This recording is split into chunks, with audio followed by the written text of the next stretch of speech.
In the Shabbats that lead up to the high holidays, the Beth Am rabbis have decided to each choose a different part of the high holiday liturgy and expand on that a little bit. Not too long, don't worry, but just a little bit in preparation for our own days of Rosh Hashanah and Yom Kippur.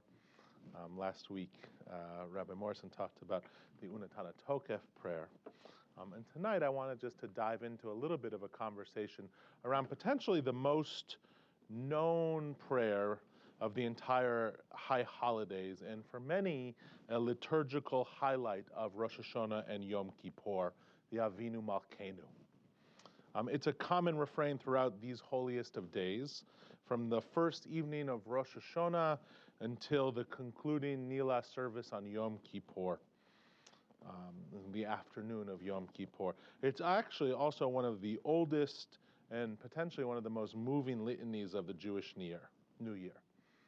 It's so common that it even occasionally seeps into modern lexicon. See if you know any of these. In the 1992 movie School Ties, starring Brendan Fraser and a young Matt Damon, the headmaster of a waspy New England prep school walks in on David Green, the football recruit, reciting Avinu Malkeinu on Rosh Hashanah. The Christian headmaster shows a profound understanding of the spiritual and ethical importance of the Jewish high holidays. Or maybe you know that the jam band Fish occasionally plays a long improvisational version of Avinu Malkeinu, delighting Fish fans, sometimes known as gefilte fish. And they even played it last year at Shoreline Amphitheater here in Mountain View the week before Rosh Hashanah. Was anyone there? No, okay. Many of you are likely familiar with Barbra Streisand, Yentl herself, singing Avinu Malkeinu, a song that she sang often, including famously in honor of then President of Israel, Shimon Peres, on his 90th birthday. You're probably less familiar, and believe me, consider yourself lucky about this, with the Israeli metal band Orphan Land's version of Avinu Malkeinu. Thankfully, Cantor Spall has not added that to our choir's repertoire yet for these days of awe. You don't know Orphan Land's Avinu Malkeinu? Neither do I. The prayer, though, is foundational for the high holidays, and its folk melody, Avinu Malkeinu, which we sing on the high holidays, is both powerful and familiar. Avinu Malkeinu is actually one of our oldest prayers.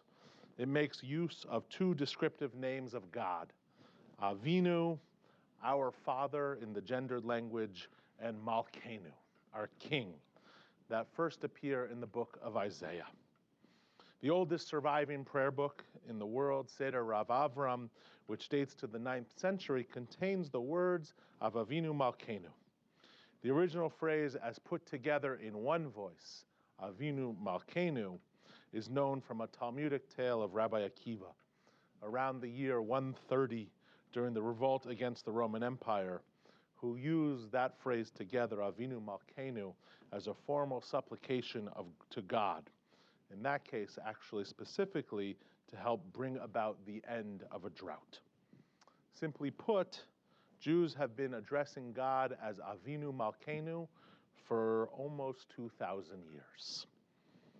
The power of the prayer, and something that I'll hope you'll consider over the high holy days, is that this standard phrase, repeated over and over again throughout the days of awe, allows us the opportunity to look at God in different ways.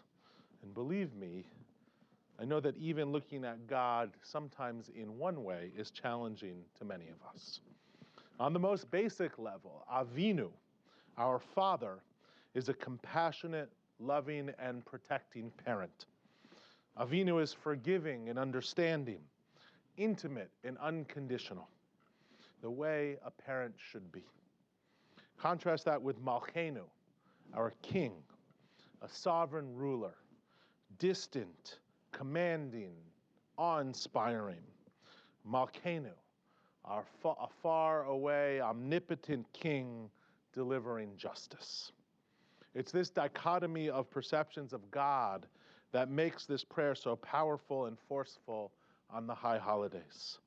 As Rabbi Richard Sarasim writes, the liturgy uses the refrain Avinu Malkeinu repeatedly to invoke the gracious favor of God, who is conceived of as both distant and approachable, stern and merciful, whose powerful nature can be portrayed as both ruler and parent toward the people Israel, who view themselves during the high holiday seasons as both dependent and unworthy of favor. Deal with us graciously, the text says, for your own sake, since we can plead little merit before you. Encapsulated here are the ambivalent feelings of we mortals towards the power in the world outside of us, over which we have uncertain or little control. But my hunch is for many of us, God is neither Avinu nor Malkeinu, neither parent nor sovereign. These names might have made sense in ancient times. Kings and fathers, after all, had a lot of power. But today, it's not usually really the language we use. It's been actually quite a while, generations really, since most of us have related to God as a man or a father or a king on a throne in the sky. And even the modern idea of mother or parent or queen or monarch, while potentially solving some of the gender issues, doesn't really evoke meaningful connection either.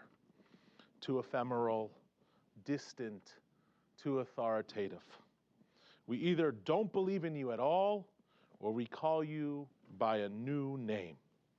Maybe it's Ein Sof, or maybe it's a force, or radical awareness, or consciousness, or enlightenment, or spirituality.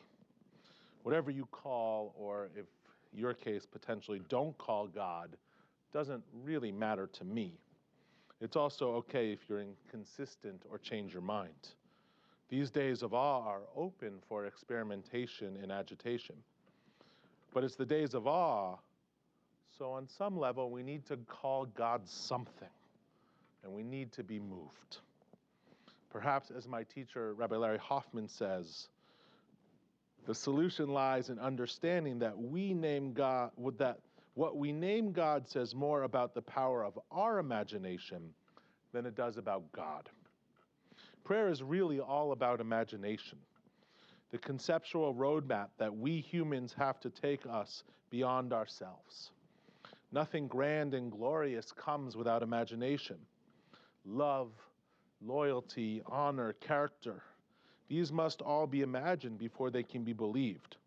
That's what great art or poetry does, and liturgy too.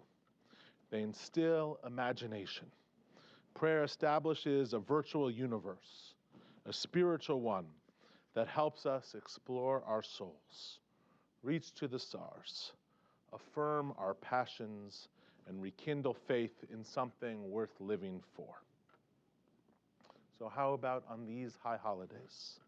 Avinu Malkeinu, a prayer of imagination, a prayer of opportunity, a prayer of metaphor in whatever place we choose to take it. I love the poem by the greatest Israeli poet, Yehuda Amichai. I declare with perfect faith that prayer preceded God. Prayer created God. God created human beings. Human beings created prayers that created the God that created human beings. And in another stanza, Amichai writes, we are all the children of Abraham, but also the grandchildren of Terach, Abraham's father. And maybe it's high time the grandchildren did unto their father as he did unto his, shattering the idols in the images that no longer resonate. Shabbat Shalom and an early Shana Tova.